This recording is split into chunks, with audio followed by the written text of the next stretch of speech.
Okay guys, T20 world cup 2026 squad எல்லாருமே பார்த்துருப்பீங்க. இப்போதான் கொஞ்ச நாள் வந்துட்டு பிரேக் விடலாம் அப்படின்னு நினைச்சிட்டு இருந்தேன். அதுக்குள்ள T20 வேர்ல்ட் கப் ஸ்குவாடையும் நியூசிலாந்து ஸ்குவாடையும் சேர்த்தே கொடுத்துட்டானுங்க.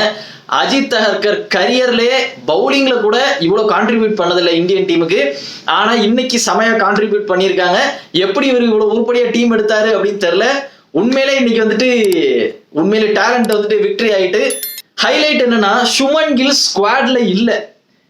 பீக் ஹாப்பினஸ் எனக்கு 2 நாள்ல எனக்கு பீக் ஹாப்பினஸ். நேற்று சஞ்சு பெர்ஃபார்ம் பண்ணா, ஹர்திக் பாண்டியா அடிச்சான், இந்தியா பயங்கரமான விக்டரி. இன்னைக்கு ஸ்குவாட்ல சுமன் கில் இல்ல. அதுக்கு பதிலா யார் வந்திருக்கா தெரியுமா? இஷன் கிஷன் வந்திருக்கான். லிஸ்ட்லே இல்லாத பேரு இஷன் கிஷன்.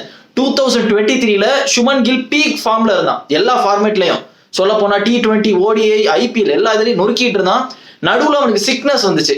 அந்த டைம்ல இஷான் கிஷன் வந்துட்டு நல்லா கான்ட்ரிபியூட் பண்ணா. ஏசியா கப்லயும் சரி, இந்த வெஸ்ட் இண்டீஸ் சீரீஸ்லாம் 50 போட்டுட்டு இருந்தான். ஆஸ்திரேலியாவோட இந்த T20 5 T20 சீரீஸ் வந்துச்சு, அதுலலாம் சமையலாண்டா. ஆனா சுமன் கில் இருந்த காரணத்தினாலேயே இவன் வந்துட்டு வெளியே போக வேண்டிய சிச்சுவேஷன் வந்துருச்சு. சுமன் கில்ல எதுவும் குறை சொல்ல முடியாது. ஆனா என்ன பண்றது, சுமன் கில் அவ்வளவு நல்லா விளையாண்டுட்டு இருந்தான். பட் இவனுடைய ஹார்ட் ஒர்க்குக்கு இப்ப பே ஆஃப் பண்ணிருக்கு. இப்ப சுமன் கில் வெளியே போறான், இஷான் கிஷன் உள்ள வந்திருக்கான். அன்எக்ஸ்பெக்டட் ஆனது.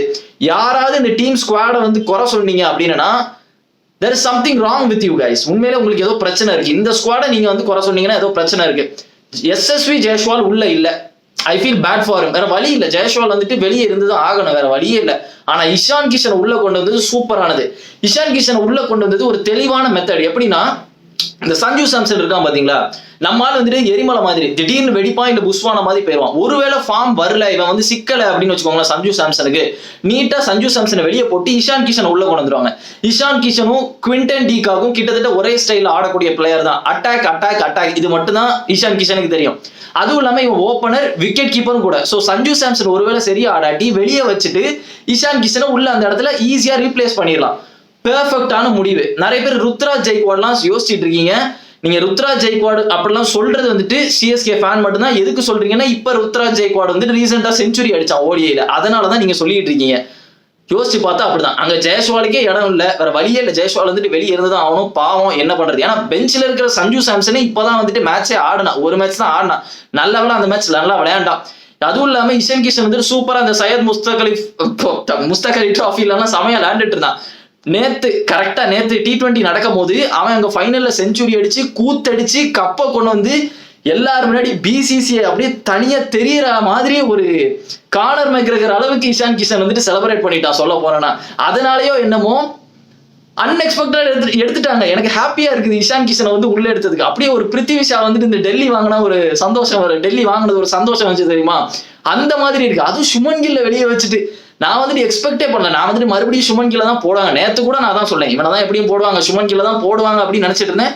பார்த்தோன்னா டிராப்டு. கௌதம் கம்பீர் மூஞ்சே சுழிச்சிருக்கும். மற்றபடி டீமை பார்த்தீங்கன்னா நல்லா இருக்குது. ரிங்கு சிங் உள்ள, ஜித்தேஷ் சர்மா வெளியே. அப்கோர்ஸ் வேற வழி இல்லை. இப்போ ஒருவேளை SSV ஜெயஸ்வால் எடுத்துட்டு வந்திருந்தனா இன்னொரு விக்கெட் கீப்பருக்கு ஜித்தேஷ் சர்மாக்கு தான் போயிருப்பாங்க. பட் ரிங்கு சிங் கொண்டு வந்தது உண்மையிலே நல்ல இது. ஏன்னா ரிங்கு சிங் எந்த இதுலயுமே ஃபுல்லா கான்ட்ரிபியூட் பண்ண மாதிரியே தெரியல. ஒன்னே வெளியே இருக்கிறான், இந்த மாதிரி டோர்னமெண்ட் வந்துச்சுன்னா, இல்ல ஏசியா கப்ல லாஸ்ட் பால் மட்டும் அடிச்சுட்டு போறான், இந்த மாதிரி தான் இருந்துச்சு. ஸோ ஹி டிசர்வ் இட், அப்படிதான் எனக்கு தோணுது ரிங்கு சிங். மற்றபடி ஸ்குவாட்ல எல்லாருமே அப்படிதான். நான் ஸ்குவாட காமிக்கிறேன், உங்களுக்கே தெரியும் யாரெல்லாம் இருக்கான்னு. ஹர்ஷித் ராணா மேல நிறைய பேருக்கு ஒரு கேள்வி இருக்கலாம், இவன் வந்து நல்லா பண்ணுவானா அப்படின்னு. ஹர்ஷித் ராணா உள்ள இருக்குது சேஃப் தான். எனக்கு ப்ராப்ளமா இப்போதைக்கு தெரியல. ஏன் நான் சொல்றேன்னா, எப்படியும் ஹர்ஷ்தீப் சிங்கும் பும்ராவும் மட்டும்தான் மெயின் பவுலரா இருக்க போறாங்க. 2024 T20 வேர்ல்ட் கப்ல இவங்க 2 பேர் தான் இருந்தாங்க. சிராஜை உள்ள கொண்டு போனாங்க. சிராஜ் வந்துட்டு எப்படி சொல்றது, அவனே வந்துட்டு பெஞ்சில் தான் உட்காந்து ஒரு 2-3 மேட்ச் விளையாண்டுட்டு அவனை வெளியே உட்கார வச்சுட்டு குல்தீப் யாதவ் கொண்டு வந்துட்டாங்க. ஸோ ஹர்ஷித் ராணாவோட வேலையும் அதே மாதிரி தான் இருக்கும். அது மட்டும் இல்ல, ஹர்ஷித் ராணாவால அந்த பவர் பிளேல விக்கெட் எடுக்கிற ஒரு கெப்பாசிட்டி இருக்கு. அவனால ஒரு 2 ஓவர் வந்து அந்த அக்ரெசிவா ஹீட்டா போட்டு டப்பு டிப்புன்னு விக்கெட் எடுக்க முடியும். ஆனா அந்த ரன்னையும் அதிகமா கொடுப்பான், அதுவும் பிரச்சனை இருக்கு. மற்றபடி கேட்டீங்கன்னா இந்தியன் பவுலிங் பயங்கரமா இருக்கு. இந்த டீம் வச்சுட்டு யாரை வேணாலும் அடிக்கலாம். பும்ரா, ஹர்ஷ்தீப், ஹர்ஷித் ராணா, குல்தீப் யாதவ், வருண் சக்கரவர்த்தி, இந்த 5 இப்படி ஒரு பவுலிங் லைனை வச்சுட்டு எத்தனை கப் வேணாலும் அடிக்கலாம். பேட்டிங் சொல்லவே தேவையில்ல. சஞ்சு சாம்சன், அபிஷேக் சர்மா, திலக் வர்மா, சூரியகுமார் யாதவ், ஹர்திக் பாண்டியா, அக்சர் பட்டேல், டூபே. பிரச்சனை ஒரே ஒரு ஆள்கிட்ட மட்டும் தான் இருக்குது, கேப்டன்ட்ட மட்டும் தான் இருக்குது. நிறைய பேர் உடனே வந்துட்டு ஹர்திக் பாண்டியா அடிச்சதை பார்த்தோன்னு கேப்டனை மாத்தணும், எப்படி சூரியகுமாரை கேப்டனா போட்டிருக்கீங்கன்னு. Guys, think for yourself. நல்லா யோசிச்சு பாருங்க. எப்படி சடனா வந்துட்டு ஒருத்தர் ஆடணும்னு உடனே உங்களோட மைண்ட் வந்துட்டு மாற முடியுது. எஸ், ஹர்திக் பாண்டியா வந்து பிச்சு பொழந்து எடுத்துட்டான். இத்தனை நாள் சூரியகுமார் தான் T20க்கு கேப்டனா இருந்தா. எப்படி நீங்க ஒரு வேர்ல்ட் கப் வரும்போது கரெக்டா ஹர்திக் பாண்டியா தூக்கி கேப்டன்சி கொடுப்பீங்கன்னு எனக்கு தெரியல. சூரியகுமார் ஒழுங்கா விளையாடணும்னா வேற வழியே இல்ல, சூரியகுமார் தான் ஏதாவது பண்ணணும். ஆனா கேப்டனா வந்து நல்லா கான்ட்ரிபியூட் பண்ணியிருக்கான்.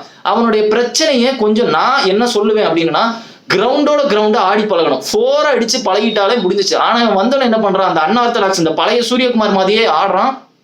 வருவான், ஒரு ஃபிளிக் அடிப்பான், ஒரு 6 போகும், ஒரு 4 போகும், அடுத்த பால் அதே மாதிரி ட்ரை பண்ணுவான், ஸ்லோ பால் போடுவாங்க, அவுட் ஆயிரும். பால் மேல போகும், அவுட் ஆயிரும். இதுதான் சூரியகுமார் பிரச்சனை. கவலைப்படாதீங்க, T20 வேர்ல்ட் கப்ல ஒரு 2 இத்து போன டீம் வரும். இந்த USA, இந்த நெதர்லாந்து, அந்த மாதிரி டீம் வரும். வச்சு சூரியகுமார் சாத்துவான் பாருங்க, அந்த டீமை போட்டு அடிப்பான். நீங்க வேணா பாருங்க, பாபர் அசாம் மாதிரி இத்து போன டீம் எல்லாத்தையும் சூரியகுமார் போட்டு அடிக்க போறான். But his form is to be concern தான். சொல்ல போனா சூரியகுமார் ஃபார்ம் வந்து ரொம்ப கன்சர்ன் பண்ற மாதிரி நிலைமையில தான் இருக்கு. மத்த எல்லாருமே நல்லா ஆடுறாங்க, எல்லாருமே இந்தியன் டீம்ல நல்லா ஆடுறாங்க. அவனை தவிர, கேப்டனை தவிர எல்லாருமே நல்லா ஆடுறானுங்க. அவன் மட்டும் கிளிக் ஆயிட்டனா இந்தியன் டீமை அசைக்க முடியாது. நான் சொல்றது இதுதான், இது நல்ல டீம். இதை வந்துட்டு ஜோக்கர் டீம் நல்லா எடுக்கல அப்படிலாம் சொல்லாதீங்க. எல்லாரையும் நம்மளால டீம்ல எடுத்துட்டு விளையாட முடியாது. I feel bad for Jaiswal. உங்களுக்கு தெரியும் நான் ஜெய்ஸ்வால் எவ்வளவு பிடிக்கும்னு.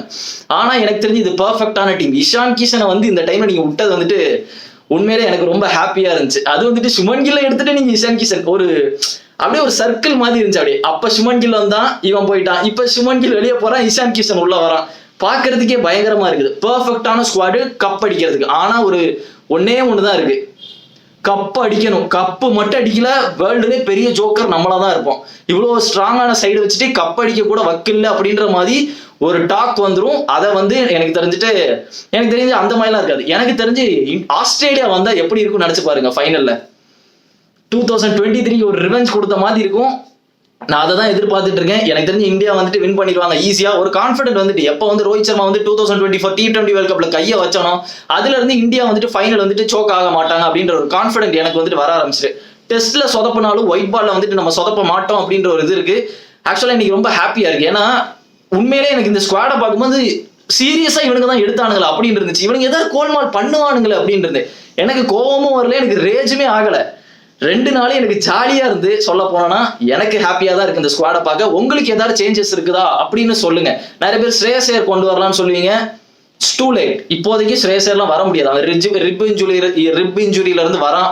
அது மட்டும் இல்ல, ரொம்ப நாளா விளையாடல. அதுக்கு பதிலாக அவன் இடத்த ஃபில் பண்ற நிறைய பேர் இருக்காங்க. திலக்கு, ஹர்திக்லாம் இருக்கான். ஸோ அவன் வந்தனா கொஞ்சம் வந்துட்டு எப்படி சொல்றது, செட் ஆகாது. ஸோ அதனால கரெக்டா தான் எனக்கு தெரிஞ்சு எடுத்திருக்கானுங்க. முக்கியமா சஞ்சு சாம்சன் ஒருவேளை விளையாடாட்டி இஷான் கிஷனை பெர்ஃபெக்ட் ரீப்ளேஸ்மெண்டா வச்சிருக்காங்க. ரிங்கு சிங்கை உள்ள கொண்டு நல்ல முடிவு. எனக்கு தெரிஞ்சு இது நல்ல டீம். உங்களுக்கு ஒருவேளை ஏதாவது சேஞ்சஸ் இருந்துச்சு அப்படின்னா அது எதுவா இருக்கும் அப்படின்னு கமெண்ட் செக்ஷன்ல போடுங்க. நான் அதை பாக்குறேன். நான் ஆக்சுவலா ஒரு பிரேக் எடுக்கலாம்னு இருந்தேன். பட் ஸ்குவாட் வந்தோன்னே எனக்கு ஜாலி ஆயிட்டு, அதனால இதை பத்தி ஒரு வீடியோ குயிக்கா போடணும் அப்படின்னு நினைச்சேன். ஸோ பாத்துக்கோங்க. என்ன பொறுத்தவரை இது சூப்பரான ஸ்குவாடி. இதை வச்சுட்டு கண்டிப்பா 2 T20 வேர்ல்ட் கப் கூட அடிக்கலாம். இந்தியா அடிக்கணும். கங்க்ராச்சுலேஷன்ஸ். ஆஸ் எஸ் ரிவ்யூல உங்களை பார்ப்போம். சோ மறக்காம வீடியோக்கு லைக் பண்ணுங்க, சேனலுக்கு சப்ஸ்கிரைப் பண்ணுங்க, உங்க ஃப்ரெண்ட்ஸ் எல்லாருக்கும் ஷேர் பண்ணுங்க. Okay guys, see you in another video and remember it always be on top. Cheers.